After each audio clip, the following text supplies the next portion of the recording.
Have you set up a lead magnet for your farm, but you're not sure if you're actually promoting it in the right places? Or maybe you haven't even created one yet, and you need a push to make it happen. Today, I'm breaking down 5 key places you should be advertising your lead magnet this season so that you can grow your email list faster and turn more leads into customers. Let's get started.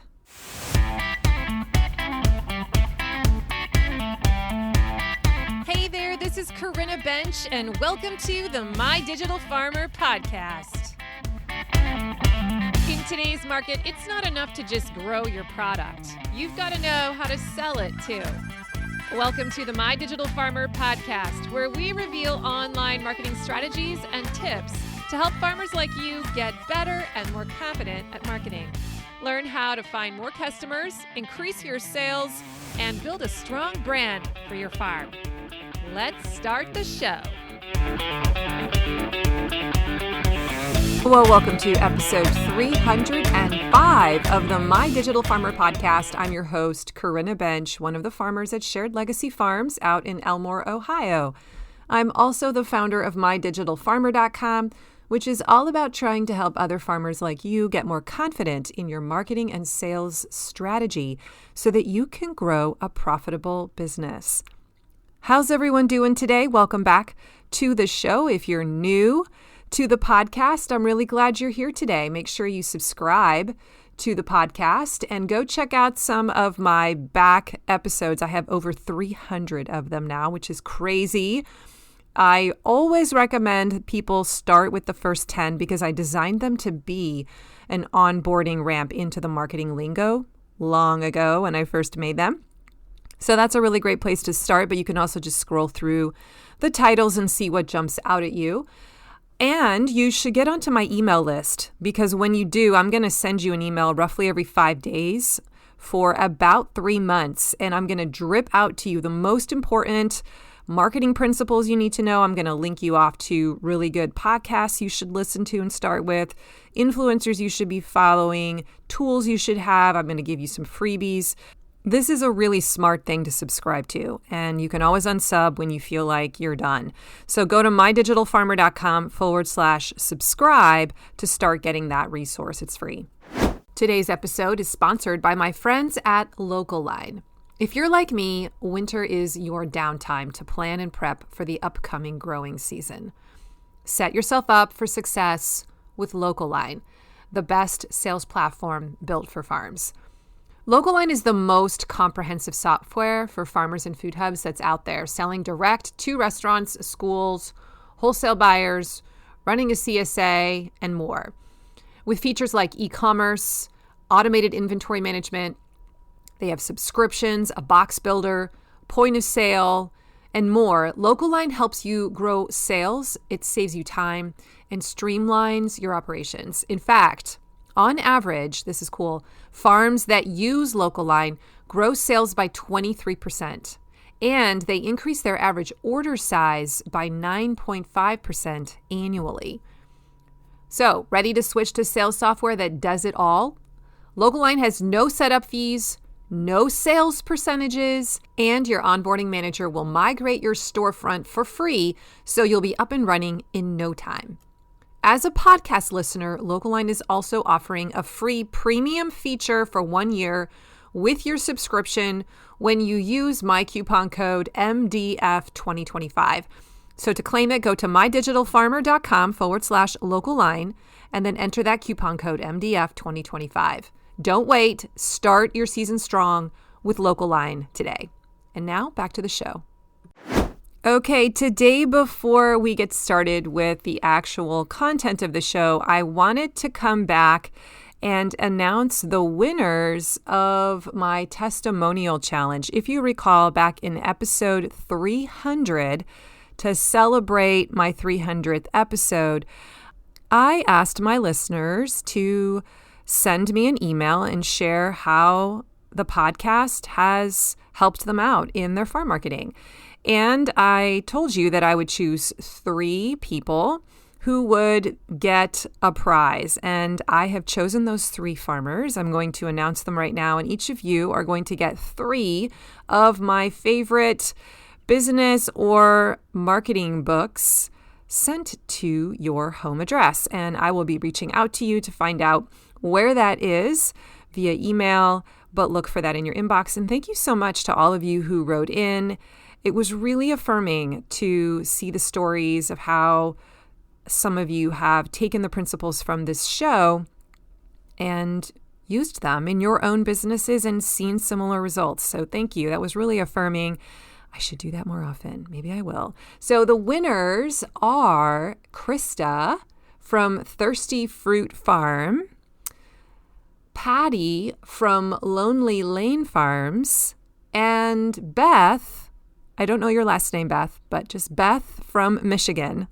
So the three of you will be getting the prize, and thanks again so much for taking the time to write those really long emails to me. They were so sweet, and I'm going to save them so I can read them again in the future.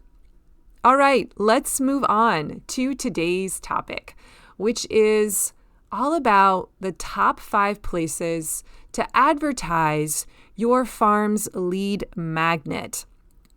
Now, I realize that some of you may be just joining the podcast and maybe you're not even sure what a lead magnet is and why they are so important. So I'm going to do a very brief overview here at the beginning before I jump into my quick list. So for those of you who are new to lead magnets and to list generation, let's catch you up. A lead magnet in the marketing framework that I teach is a free piece of content that helps a potential customer solve a problem in exchange for their email address.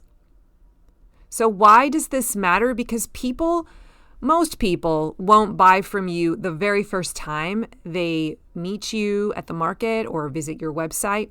They need to be warmed up a little bit. And so a lead magnet gets them into your system so that you can nurture them over time and then eventually pitch them an offer that they are more comfortable saying yes to because they've built that know, like, and trust factor with you.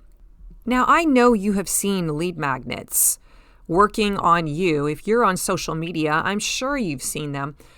Here's an example of a farm lead magnet that you might see.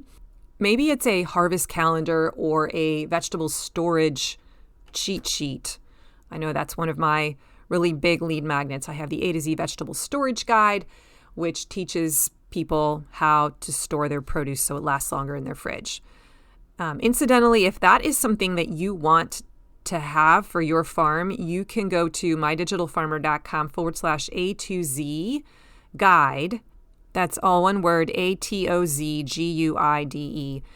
I created that guide on Canva, and it's one of my paid products for Digital Farmer. Actually, I have a lot of farmers that just go get that, and then they can use that. They don't have to build it themselves. But that is a really popular lead magnet for us. You could also do some kind of a video tour of your farm, and they can only watch the video or get the link, the private link on YouTube to be able to watch the video if they subscribe to your email list. Another lead magnet idea could be, is CSA right for you? The 6 questions you should ask before you join a CSA. And this gives them a document that helps qualify them as a lead, and they can decide whether or not this would probably be successful for them. I've also seen recipes used, a collection of recipes or a recipe compilation. And then sometimes just a simple, hey, subscribe to get notified of our produce availability from week to week. Like a simple lead magnet like that also works. So those are just some quick examples of lead magnets to remind you of what they are. Now, the purpose of today's podcast is not to do a deep dive into lead magnets. I've already done past episodes all about that. In fact, I encourage you to go back and listen to episode 9. It's called The Anatomy of a Farm Lead Magnet. And I think the link for that is mydigitalfarmer.com/009. If that doesn't work, then try 09. For some reason, I put zeros in front of them in my first 10 episodes. I don't know why. So you can go listen to that. I'll link it up in the show notes as well.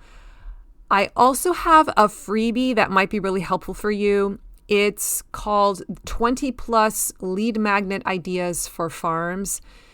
This is just a really good brainstorm list. So if you're thinking, I don't even know what a good lead magnet idea would be, you want to get that guide. It's going to kind of blow your mind and open up some possibilities for you. So go to mydigitalfarmer.com/lead magnet, all one word. And that's going to download for you and open up some possibilities. Okay. So this episode is really just meant to focus on where do you promote these lead magnets once you've created them and you've hooked them up to the internet. The subscribe form is live.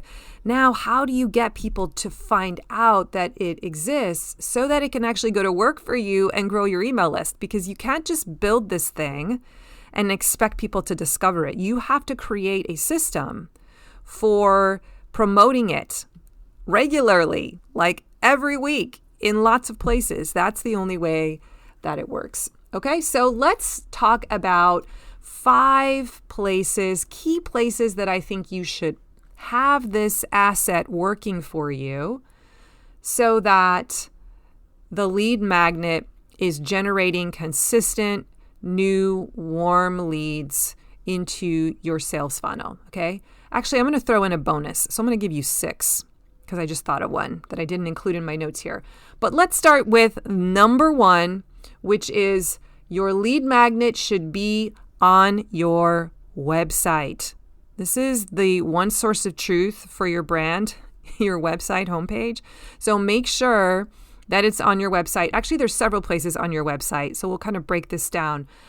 But at a very least, let's have it as a pop-up box on your website. And you can set this up in your email service provider to be a pop-up. You can decide that it's a time delay, so it only pops after a certain amount of seconds that someone's been on your site. You could decide you want it to pop on, it's called exit intent. When someone is showing an intention of exiting your website, that's when you could trigger it to pop.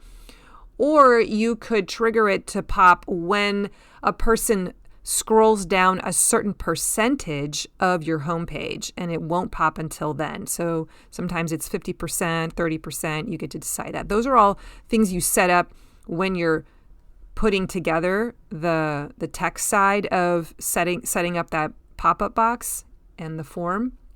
But that is one way to put it on your website. I also have it as a sticky website header banner. So right along the top of the website, there's this green bar and it says, get onto our email list, or I think it says subscribe to our produce availability list here. And when they click on that bar, it takes them to the subscribe form. So whatever your lead magnet is, maybe it's get my free farm to table recipe guide here. That's where you would stick it. Again, you have to set that up inside of your email service provider, or maybe inside your website is where you do the tech for that. But that is a really great place. And it just stays sticky. It stays there at the top no matter what page they click to, it stays up there. So they're constantly seeing it as bait. I also recommend putting it as a feature element on your homepage of your website. So when you think about designing your website, I like to think about it as a series of pancake stacks. You have kind of your header image, right, with the key call to action button. And then you might have a section that introduces yourself with a picture of you and a little bit about your farm. And then maybe you have a section that features your best products, right? These are each elements that sit on top of each other like pancake stacks. And one of those pancake stacks, in my opinion, should be pitching your lead magnet. It shouldn't be at the top. It should be kind of closer to the bottom, almost like a plan B. So if someone doesn't take your offer, maybe they'll subscribe to your lead magnet instead, and now they're on your email list, and you can follow up with some kind of a nurture email sequence for a few weeks. And then maybe after that, they get on your weekly email list, and then they start to see your offer, and they might decide to buy. You see how that works? Okay, so that's kind of the first one. It should be on your website. If you can't do anything else, do that.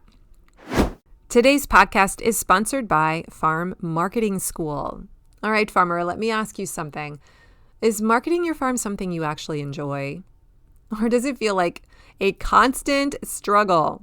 If you are like most farmers that I talk to, you are wearing all the hats and marketing always seems to slip through the cracks. Can I get an amen? That's exactly why I created Farm Marketing School. It's an online membership designed to help farmers like you build a simple, repeatable marketing system that actually works. Inside, you'll get bite-sized, step-by-step projects that make marketing easier. Each month, you pick what to work on, like writing better sales emails or improving your website copy or setting up your online store, and I walk you through exactly how you should be doing it. And you're not doing this alone. Every month, we have a live Zoom meetup where you can ask me questions, meet other members of Farm Marketing School, get coaching, and hear what's working for other farmers. It's like having a farm marketing mentor in your back pocket. This isn't some long, overwhelming course. The projects are designed to be completed in under 30 days, so you're making steady progress without it taking over your life. So if you're ready to stop winging it and finally build a marketing system that brings in steady sales, come join Farm Marketing School today. Sign up for your first month and see what a difference it makes. Go to mydigitalfarmer.com/FMS to get started. And now back to the show.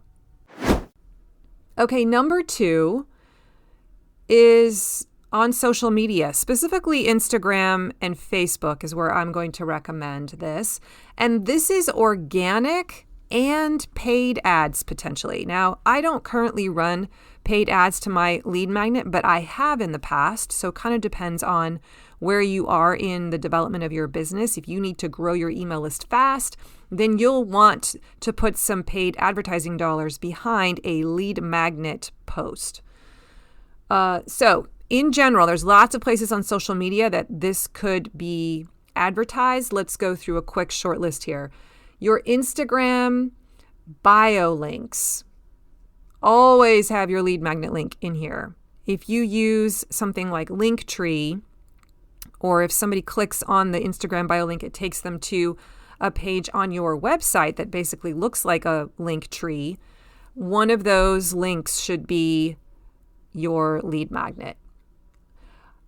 Static posts that are just in your weekly social rotation. So I don't know if you're like me, I actually schedule many of my social media posts on a weekly basis, sometimes every other week.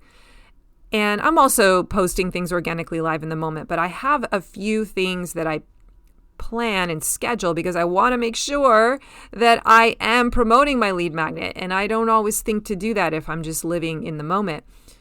And so I have those scheduled in the rotation. That should be at least weekly, if not more frequently in the main season.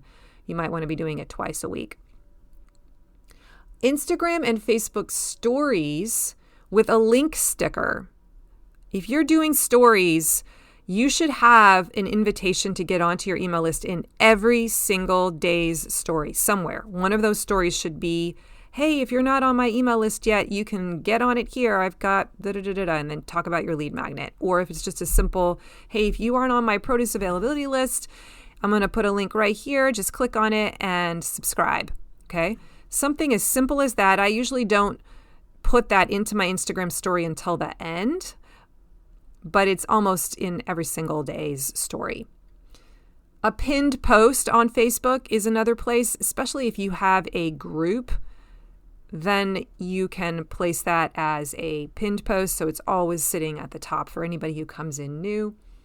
Instagram highlights. You know what those are? Those are those little bubbles on your profile page, and you can build a unique story in Instagram, have it run live that day, and then you can go back and actually say, I'd like you to pin this story as one of my highlight reels, and then name it so that people can see that it says freebie on it, and they're then tempted to go and watch some of those highlight reels or highlight stories, and then they'll say, oh, I want to get on this list. Okay, so make sure you've got that lead magnet as one of those highlights in Instagram.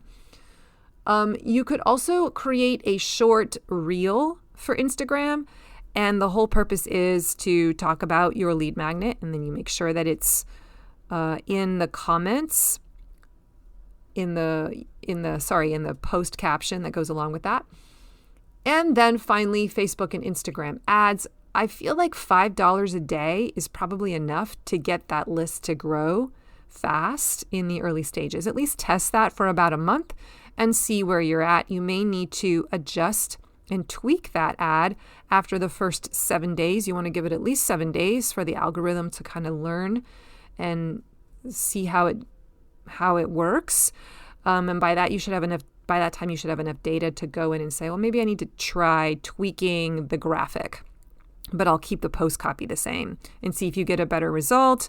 And then maybe you can be like, oh, I'm going to choose the winning ad, and now I'm going to change the headline for the ad and run that for 7 more days and choose the winning result, right? That's sort of how you tweak Facebook ad copy. Okay, so that's number 2, is just on social media, whether organic or paid ads. Number 3, a QR code. And you can post this QR code in a few different ways. So if you are still at the farmer's market, put it at your farmer's market booth, either on the sign or maybe on your business card or the flyer that you drop into everyone's bag when they purchase something from you. Maybe you have an insert or a flyer that just advertises your CSA or your meat products. You could have the QR code on the flyer so that they take the price list home with them, and they're encouraged to subscribe and get onto your email list. And it'll be easy for them to do that because they've got the flyer right there and they just hover their camera over it. Okay. Farm stand signage of any kind. So maybe it's not just the big banner, but it could be other signs that you have there at the farmer's market. Just think through that lens of printed materials. More and more you're seeing QR codes like everywhere. Okay, number 4, blog posts. For those of you who are blogging every week, like I still am, I have a weekly blog in the main season where I put some kind of an article in there. You could be putting your lead magnets there. Or if you are a CSA farm and you are putting your weekly recipes and what's in your box into the blog, you could have a lead magnet subscribe form there. So here's a few different ways you could do this. You could place that lead magnet in the middle of the blog post as a call to action. So they kind of start reading and then it kind of interrupts the blog post content, and there it is.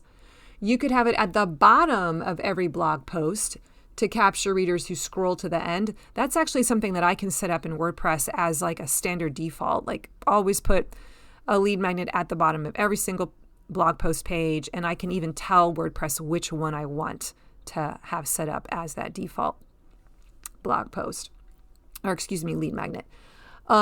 You could have it in a sidebar widget so that it appears on multiple pages. You could also use it as an inline text link. So that's not where it looks like a box, but where it's just linked up. You talk about it in your blog. You kind of just reference in passing that you have this special guide, and then you link it up. It looks like a hyperlink. If they click on it, it'll pull up the subscribe form box. Now, here's one final idea. You could create an entire blog post about your lead magnet that's on the same topic as your lead magnet. And if they want to dive even deeper, then they click on something in that article and it takes them to the subscribe form.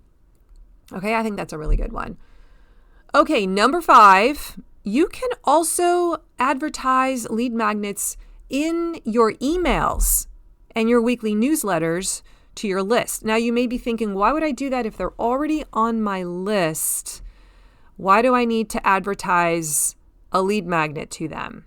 Okay, well, although it's true that that lead magnet link wouldn't cause them to get on your list again, what it would do is potentially tag them in a different way. So when you set up that subscribe form, that lead magnet, you can tell, in my case, kit.com, which is the one I use, you can tell kit.com when people click on this link, and subscribe to this form, I want you to tag them as with the tag called Interest CSA, because maybe the thing you're trying to get them to do is to download the 6 questions to ask before they join a CSA. Maybe these people are just on your regular general farm market booth list, and you want to see if they might be interested in joining a CSA. So you mention it casually in your weekly email. You say, hey, if you want this guide, click here. It's going to give you these questions to think through.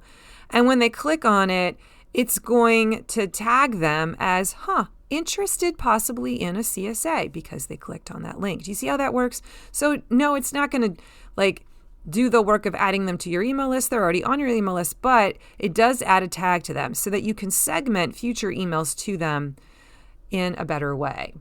Okay, so think about putting those links in the PS of your emails. Like, PS, have you grabbed my free guide yet? XYZ. You could add it as an outright call to action inside of your weekly newsletter. You could create an entire dedicated email that you send out to everyone on your list to try and get that tag, to try and see, are they interested in this kind of a product? You could even put it in a transactional email if you're able to customize those from your online store. In your order confirmations or your pickup reminders, you could put them in there. I've even seen them in the email signatures on Gmail. So that's another fun spot to play around with. Okay, so those were the top 5. Now I'm going to throw in a bonus one because I thought of this as I was literally on the air here putting this podcast together. Number 6, if you have a YouTube channel, then I recommend putting your lead magnet in the description of that video. And if you have the foresight to actually mention the lead magnet in your video itself, so you're recording the video of whatever you're doing out in the fields, or you're documenting some kind of a process, and you actually talk about the lead magnet in your video itself and say, hey, you can grab this guide at mydigitalfarmer.com/A to Z guide. Then you have it in the video itself, and then you can put it in the description of the YouTube video. So if they watch that video on YouTube and they decide, I want that guide, what was it again? Or I want to get that resource she's selling, what is it again? They can then click on the link in the description.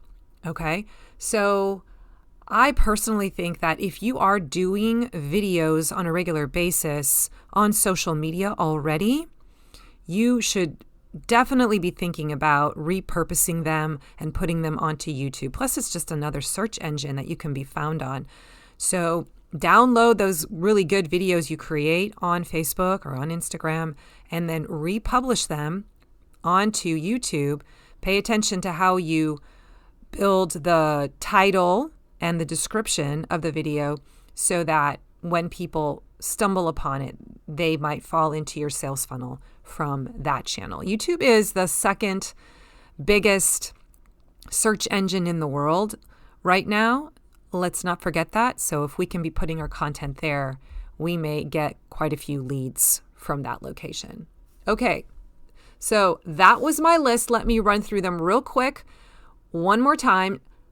5 awesome places to be advertising your farm's lead magnet. Actually, let's say 6. Number 1, on your website. Number 2, on social media, Instagram, Facebook, whether that's organic or paid ads. Number 3, as a QR code at the farmer's market or in your print materials. Number 4, blog posts, and I gave you lots of different places to be positioning it on your blogs. Number 5, in your emails that you're sending to people who are already on your list so that you can tag them differently. And finally, number 6, in your YouTube video descriptions. All right, so big takeaway. Your lead magnet is not going to grow your email list if no one sees it, if no one knows it's even around. And so this episode was meant to nudge you a little bit to set up one new placement for that lead magnet this season. I want you to build a system around one of these. Okay? Don't just have a great lead magnet and then never talk about it. So will you promise me, pinky swear me, that you're going to take one idea from this list, and I gave you so many, right? In reality, I gave you more than 6 because there were like 4 under each one. So pick one idea and commit that at least once a week, I'm going to make sure I advertise my lead magnet in that place. Okay? Now, where can you go deeper on this topic? If you're interested now in lead magnets and you want to geek out and really get into this, first of all, I want to remind you, I have a free guide, that 20 plus lead magnet ideas for farms. Get it at mydigitalfarmer.com/lead magnet, all one word. It is totally free. And that's just going to give you ideas for what a lead magnet could be if that's where you're stumped. Okay. Now, if you want help creating a lead magnet from start to finish, literally step by step, where I'm going to hold your hand and show you the whole process from coming up with the idea to actually writing it, to building the subscribe form. What are the words that should be on that subscribe form? And what's in the confirmation email? And how does it get delivered to the person? And how do you connect it to the internet, the tech? Then I have an entire step-by-step project inside of Farm Marketing School that's going to help you do all of that in 30 days. It's a 30-day project build, the lead magnet project build. So if you need help setting that up, just come join me for a month inside of Farm Marketing School. You can do that by going to mydigitalfarmer.com/FMS. Okay. And actually this month in Farm Marketing School, I am focusing on lead generation, on lead magnets. I'm actually hosting a special bonus live Zoom meetup where we are going to be looking at examples of farmers' lead magnets and giving feedback for how to make them better, how they're already really good, and coming up with ideas for what lead magnets could look like for your farm. So if you want to be in on that action, then definitely jump into Farm Marketing School for the month of March 2025. Okay?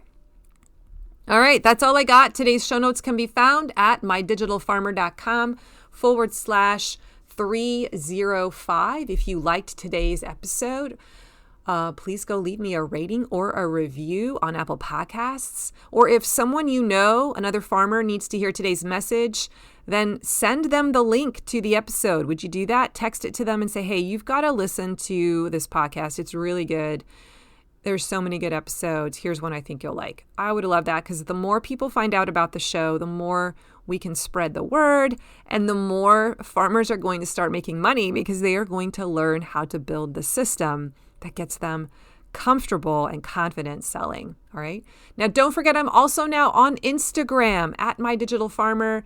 I show up there almost every day with a marketing tip or mindset coaching moment to help keep you on track in your business. I'd love to connect with you there. So you can find me at mydigitalfarmer, all one word. Have a wonderful week, everyone. And I will catch you next time. Remember, I believe in you. Bye-bye.